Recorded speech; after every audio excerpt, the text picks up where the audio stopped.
Excellency, thank you. May I first join previous speakers to express our gratitude to Your Excellency and other heads of state and governments of BRICS for convening this 15th summit. Our deepest thanks too for the people and government of South Africa for their renowned hospitality.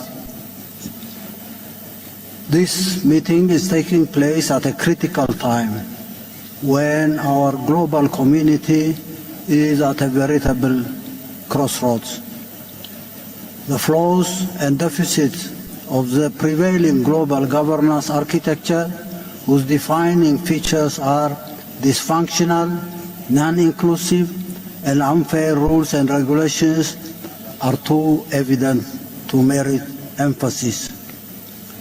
U.S. exceptionalism, or Pax Americana, has unleashed malaise that have gravely impaired global progress for almost a century now. Bipolarity, ushered in after the end of the Second World War, and attempts to impose unipolarity in its sequel in the past 30 years have resulted in endless spiral of conflicts and perpetual instability. Opportunities for global progress, meaningful participation between nations and peoples based on inherent commonality of interests and aspirations, social harmony within societies that depend on fair access to and distribution of the national pie have been squandered.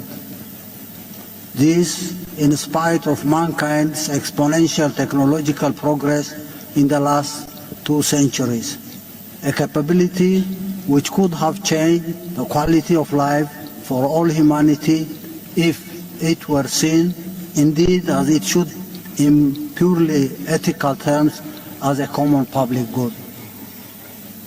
And at this 11th hour, the principal advocates and proponents of hegemony are pushing our global village to the brink of unprecedented disaster. The tendency for unbridled escalation of the war in Ukraine, led by the United States and NATO, is fraught with consequences that are ghastly to contemplate. Yet, the United States and its allies continue to doggedly pursue this perilous path in a desperate attempt to turn back the clock of history and assert what they term as their unassailable global superiority and dominance.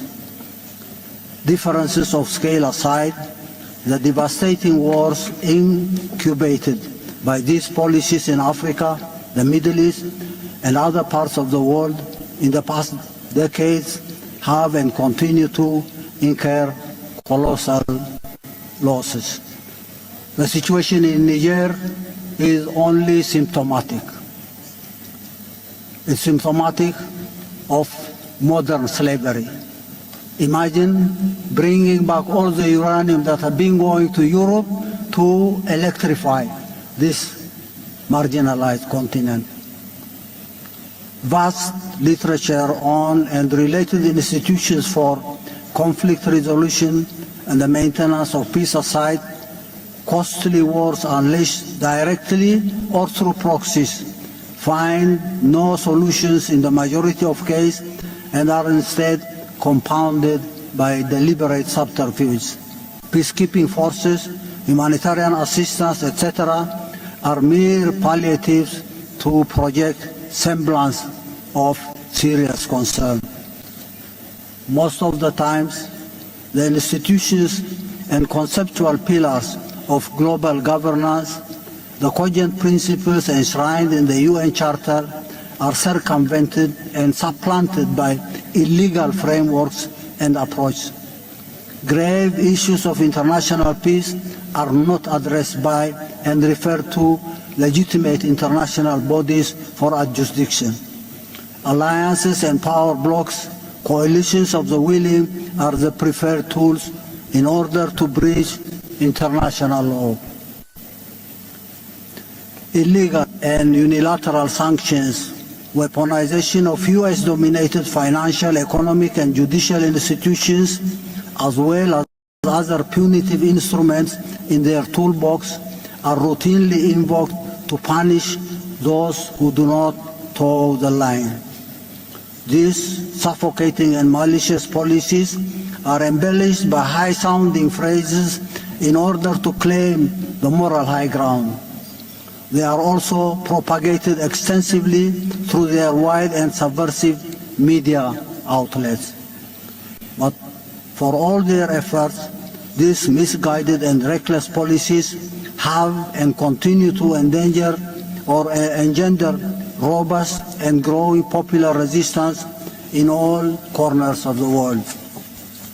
The tiny few aside, the lofty aspirations of humanity as a whole is for a just and fair global order where justice and the rule of law prevail, where nations and peoples forge meaningful and symmetric ties of cooperation and partnership on the basis of respect for national independence and sovereignty, for societies anchored on compassion and social justice. These amorphous movements will require higher coordination in their critical layers. BRICS and other international organizations and platforms that broadly share these values and aspirations must shoulder the responsibility of better articulating and mapping out concrete objectives and strategies. The judicious approach will certainly involve a basket of concrete and consensual instruments that can roll back and sustainably dent the most vicious measures in their toolbox of repression. In this respect, the measures of de-dollarization, already on the offing with varying pace and through different alternative frameworks, could be supplemented by continuous consensus building and joint action in appropriate international forums to prevent conflict. Mechanisms come out to expedite fair and comprehensive resolutions when and if they erupt. Similarly, the opportunities for coordinated and effective action may be explored to rectify systemic weaponization of judicial and other instruments that they have developed for ulterior ends and that are not in consonance with international law and the Charter of the United Nations. I thank you.